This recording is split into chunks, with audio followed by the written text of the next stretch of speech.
سلامونه او نیکې هیلې. محموده تقوا میلاد یم، د کابل پوهنتون استاده، او زه د چین د کمونیست ګوند د شلم ملي کانګرس په تړاو یو پوښتنه لرم. هغه دا ده چې د چین په کمونیست ګوند کې ولې د دې ګوند غړي یو بل ته د ملګري کلمه کاروي؟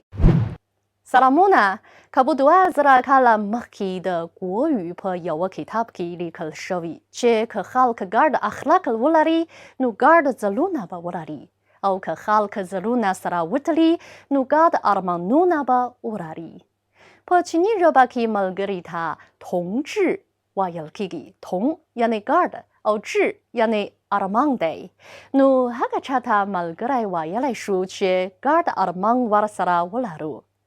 دغه کلمه ملګری د تاریخ لرغونې ریښه لري. د چین کمونیست ګوند په تاریخ کې څو ځله تایید کړی چې د دغه ګوند غړي د یو بل ته د ملګري خطاب وکړي. په 1921 کال کې د دغه ګوند د لومړي ملي کانګرس په اساسنامه کې ټاکل شوي هغه کس چې د دغه ګوند اساسنامه او تګلارې مني او د دغه ګوند د غړي په توګه د ټاکلو نیت لري، نو د دغه ګوند د یوه غړي تر سپارش لاندې د ګوند د غړي او زموږ د ملګري په توګه ټاکل کیږي. د جنسي او تابعیت محدودیت پکې نشته.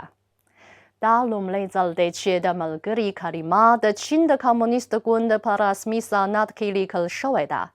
وروسته تر دې دا د ګوندي غړو عادت شوی دی. په 1965 کال او 1988 کال کې د چین د کمونیست ګوند د وخت مرکزي کمیټو په رسمي خبرتیا او سند کې له ټولو غړیو څخه غوښتنه کړې چې د ګوند غړي دي یو بل ته د ملګري خطاب وکړي. د 2014 کال د اکتوبر په 28مه نیټه د دغه ګوند د 18مې مرکزي کمیټې په 6مه عمومي غونډه کې په نویو حالاتو کې د ګوند په دننه د نویو حالاتو د سیاست په اړه د څو شاخصونو په نوم سند تصویب شو، او په ښکاره یې پکې له غړیو غوښتنه کړې چې د ملګري په توګه مساوي او دیموکراتیکي اړیکې وساتي او یو بل ته د ملګري کلمه وکاروي. یو بل ته د ملګري کلمې له کارولو څخه د دغه ګوند سیاسي قانون او غوره عادت بلل کیږي، او دا پر واکونو د محدودیت او پر باور او ارمان د ټینګښت رول لوبوي.